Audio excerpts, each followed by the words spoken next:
Welcome, everyone. My name is Jerome Thornton, and at this point in time, you are tuning in to Rebuilding the Community. Today, we have a wonderful, wonderful show, and we're going to be focusing on barbershop talk.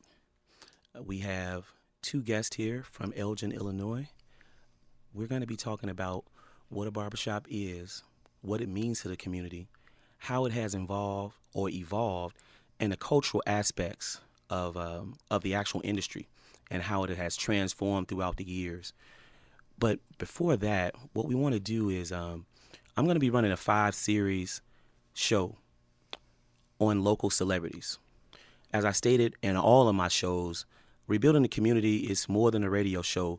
It's more like a movement. And basically what that means is that we want to actually touch down with the people in the community that's really doing positive things. And that's what a local celebrity is. A celebrity, you may think of Kim Kardashian or LeBron James, but a local celebrity is just a person who's doing positive things in the neighborhood. It could be working at a soup kitchen, volunteering at the YWCA, or actually doing things with at-risk youth. We talk about all of these different type of things on our show, but at this point in time, I really want to focus on these people and have these people on the show because these are the people that's really, really making the differences in the community. It's so many times that we could look at so many negative things and different images that are on the media, and it reinforces a lot of different negative behavior.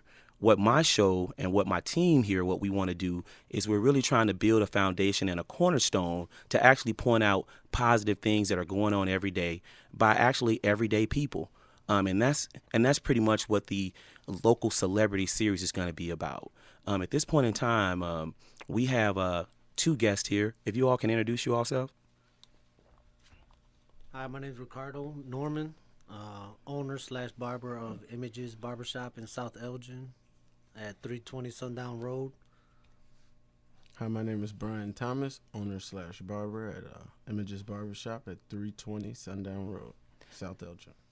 Thank you guys for being on the show. And you know what? I know these gentlemen personally. We built a relationship throughout the years, and I really like to thank you all for being here. Welcome. Thank you for inviting us. Thank you so much. Absolutely, absolutely. Now, you know what? There's an old saying. There's a truth. There's what the people think they know what the truth is, and then there's the barbershop truth. everybody's gonna say what they really feel in the barbershop. So it's been longly stated that basically the barbershop is like it was stated back then that it was like a black man's country club, that it was a place where African Americans actually came to and pretty much communicated what their frustrations were, their success, and what their concerns is. But with the actual research that I've done, and according to CNN.com, you know what? Barbershops are the cornerstones of all communities. It's not only African Americans that share these same type of things. And this is one of the main things that I enjoy about being an actual radio show host here and actually doing a show called Rebuilding the Community, because even though I'm giving an actual African American prospect or aspect upon things, when you actually do the research and get down to things, you actually see that, just because we're different people, we actually share the same concerns. So in regards to this, what do you guys think is an actual barbershop, or what makes a good barbershop? I think what makes a good barbershop is the barbers. If you don't have well-in-tune barbers that are one with the community, you have to be outgoing, you have to be outspoken, you have to be willing to give advice. You never know who's going to come sit in your chair. You might be having a bad day, and you want to be able to help him if you can, So I think we have to be in tune with everything, what's going on, just paying attention. How do you feel about it, Bryan? I feel the same way. I feel like you got to be the people's champ. The people's champ? What does that mean? Like you got to really do it for the love, Okay.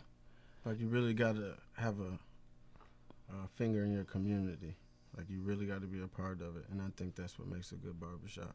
Because at the end of the day, you're teaching the whole community something. You know what I mean? Whether it's bad or it's good, because everyone has to go get their haircut. Has to. You have you cannot avoid a barbershop, so you don't. you want to be the people's champ, basically.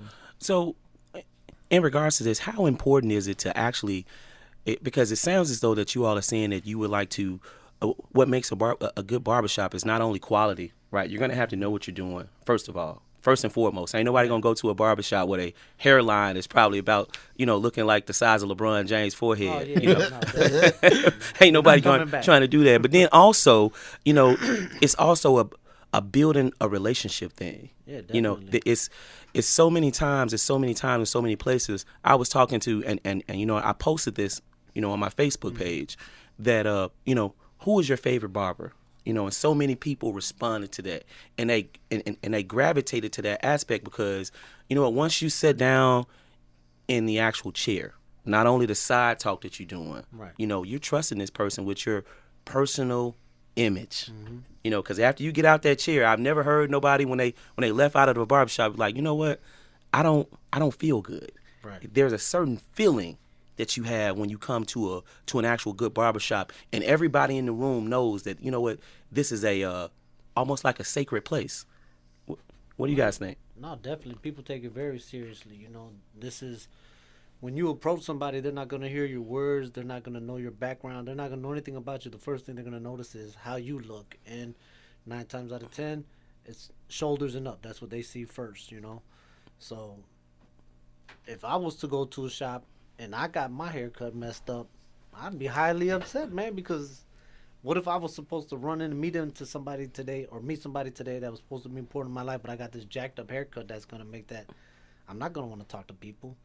I'm going to be wearing hats. It's not even wintertime. Let's say it's not wintertime. I'll throw a skull cap on just because I'm embarrassed or, I wanted to cut all my hair off, so no, it's very, very important, man. And everybody that I know that we cut, man, I take their haircut serious. Wow. Okay. No lesser than the one before them. Right. That's wonderful. At this point in time, well, so now we know what makes a good barbershop, and I think everybody is clear upon that. But you know what else makes a good barbershop too? Is your clientele. You got to have a good variety. Right. Because you want everybody to feel that they can come in and this isn't just a black barbershop or a Latino barbershop or a white barbershop. If you can get them all to come in, man, that's even better. Oh, okay. So now we really getting into images, because Images Barbershop is basically a multicultural barbershop. Well, we're not the only one. Right. So. Absolutely. Okay. Well, so let me ask you this. So why is a good barbershop so important? Financially, or you just mean for the community? For the community and financially, because it's, there's a two-way relationship that's going on. You all are providing a service, you know what I mean? And of course, as business owners or employees, at a barbershop, there's also a financial obligation there as well. I feel like it's a threefold thing, individually for the children, it's whoever the barbers are, that's going to be their role models because they go there so much. They're going to remember and they're going to learn everything that comes out in the barbershop. You know what I'm saying? So it's like you're actually raising your children because that's who they really listen to is the barbershop guys. You know what I mean? For the ladies, the single moms, the barbershop is like a parent, the dad that isn't there.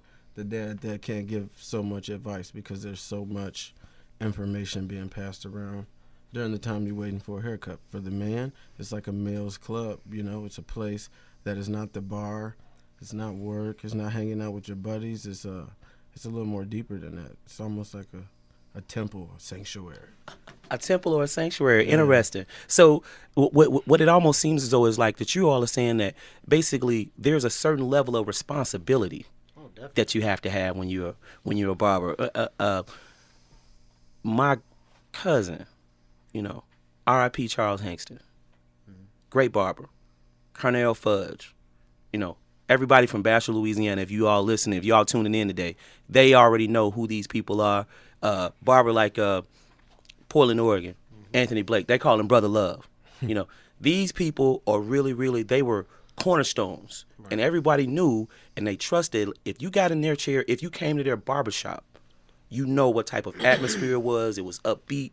It was fun. It was loving. It was giving. In actuality, it was a whole experience, right? Yeah. So anything that happened in the neighborhood, people would always, they would always hear what's going on in the streets, right?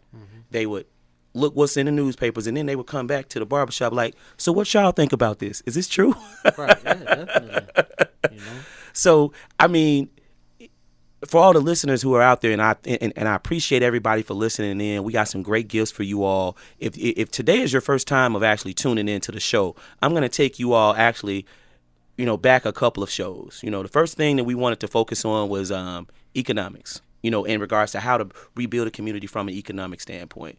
The second thing that we got into was pretty much a lot more from a giving aspect, from a volunteer aspect. Third thing we got into was I would say, spiritual or church form. Our last show, we talked about being financially responsible in 2015. And today we're talking about barbershops. Now, if you actually think about what I just said, those 5 components pretty much make up an actual, it's 5 components of an actual community. Right. The barbershop is coming in on the tail end, but, name one community that doesn't have a barbershop. Yeah. If you really think about it, every community has one. Some shape, form, or fashion, there's somebody coming there, to get, whether it's trimmed up or get their hair cut or whatever it is. So these things are not only here in Elgin, It's everywhere. it's everywhere. So, this is a cornerstone of basically, the United States or almost the world, unless they're in like developing countries. So, again, I want to thank everybody for listening. Even in those developing countries, They still cutting their hair. There's one person in that little tribe or village that is doing that. Right. Definitely. Now, again, I want to thank everybody for tuning in. As a gift to my listeners tuning in today, we're going to be giving out some wonderful prizes, right? I want you all to know that you all could call in. Our lines are open. Okay, I'm going to be able to provide you all with an actual number so you all can chime in, because we want you all to know that you all are important to us, and we want you all to be involved, because without you, I wouldn't even be here, and I'm doing this all for you. All the information is about you. So here's what I want to say. I want to, being that I live in Elgin, I know a lot of my classmates. Thanks to everybody again for tuning in. In Bastrop, Louisiana, people in Dallas, Texas, people in Portland, Oregon, people in Arlington, Arkansas, Tennessee. We have, I have listeners in all of these places. Thank you all for tuning in. But I do live in Elgin, and we just had one of the great leaders to pass away. I'm not quite sure if you all are familiar with that, Mr. Bob Gilliam. He was actually the longest tenured city councilman in the city of Elgin, and he passed away. So, absolutely, when I heard the information, I was taken back. I never really met this man, but I heard about his leadership, and one of the main things that he's done, basically, is that he focused upon everyone. He was a real Elgin person. He wasn't for the east side. He wasn't for the west side. Right. He was for Elgin. So we definitely do want to, basically send our condolences out to his family. And we also want to pretty much shed some light here, on the station here at WRMN in regards to his legacy, the legacy that he built and the legacy that he's left. So we definitely want to do that. Now, back to what's going on, back to the actual barbershop talk. What are some of the things? How are you all able to communicate with so many different people and on a day-to-day basis? I mean, it's all smiles. How are you all able to do that? The reward. I mean, you real tired when you get home, but the reward of just being positive all day, keeps you young and keeps you going. And yeah, you're right. It's really hard. I'm not even gonna lie to you. Why? It's just exhausting. Cause it's like you gotta shut your real life. What's really going on in your life? It's like you gotta get over it early, as soon as you get to work, every day. Wow. Now, how long have you all been actually in this profession? I'm going on about 7-8 years right now.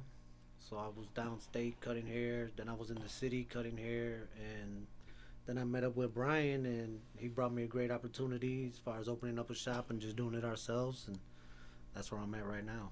Wow. So would it be fair to say that we're speaking with a overnight success in regards to opening up your own shop? Is this something that you all have been striving to do, or? No, I think in the end, as a barber, I mean, every job has its plateaus and its higher forms, you know, and becoming a shop owner is one of them, you know. But that's not the end. It's $1 billion industry. You How know, much? It's $1 billion industry. The barber, you mean? How can I sign up? Hold on.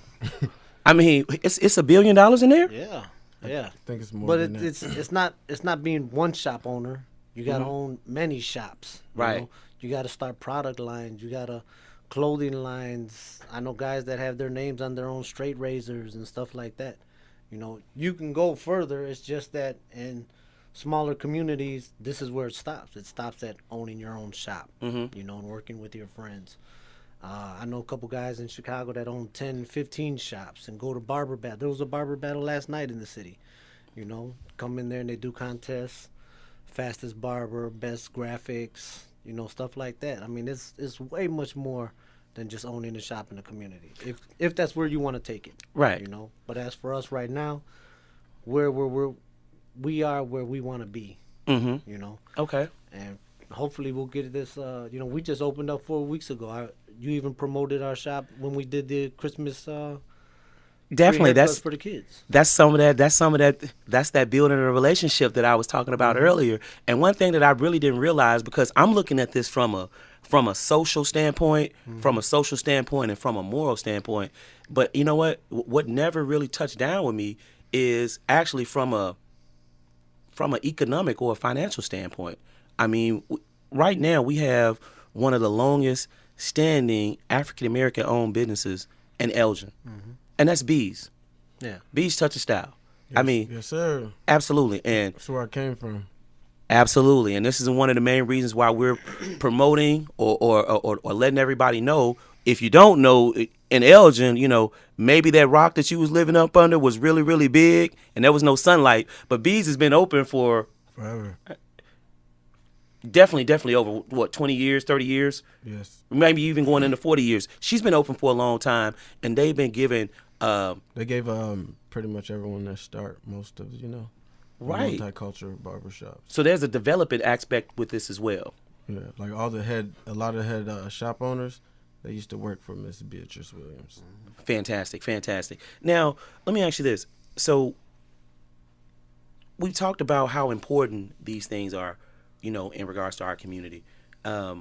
Let's see if we could talk about cultures, you know, because, you know, sometimes when people mention the word culture, everybody bags back. Right. But it seems as though that the barber industry has actually expanded in regards to cultures, you know, from an educational standpoint, from a racial standpoint, and also just from an actual, you stated earlier, a product or more style standpoint. Everything, you know, the culture is moving forward. How do you all feel about the direction of where it's going at this point in time? I'm extremely happy with it. I had went and got my license at Success Barber College in Chicago, and while I was there, that's where I met so many different people: Hispanics, whites, blacks, older guys, younger guys, and we were doing everything together. We were, you know, we would go hang out at the lake, or we would go to barber battles, or there's a big hair show that they do at the McCormick Place every year. We went to that together, you know, and then from there we just all became family, like, you know. And like I said, some of the guys were like 50, some of them were 18. I'm 36. Right. So I mean, it was all in between there, and it didn't matter where he came from or what he did before I met him. All that mattered was we were barbers. We were going to school. We were there to learn the same thing: how to do graphics, how to do the perfect haircut the right way, you know. So, and through that, that's just, as far as culture-wise, I couldn't be more happier with the way that it's going. Definitely. So how do you feel about that? And I feel the same way, you know. Back in the days, you know, when I was growing up, there wasn't a lot of barbershops. There probably was only about one. A lot of people didn't even know how to cut hair. You know, it was just an untapped market. But I noticed as the times have been changing as of recently, man, this is like the new internet. Like, if you want to talk about Facebook, a barbershop is truly a social network. Definitely. You know what I mean? Like you get everything in one stop. Absolutely. You know what? At this point in time, we're gonna go ahead and go into an actual commercial break. Again, I'd like to thank everybody for tuning in to Rebuilding the Community / Barbershop Talk, and hopefully you all enjoying the show thus far.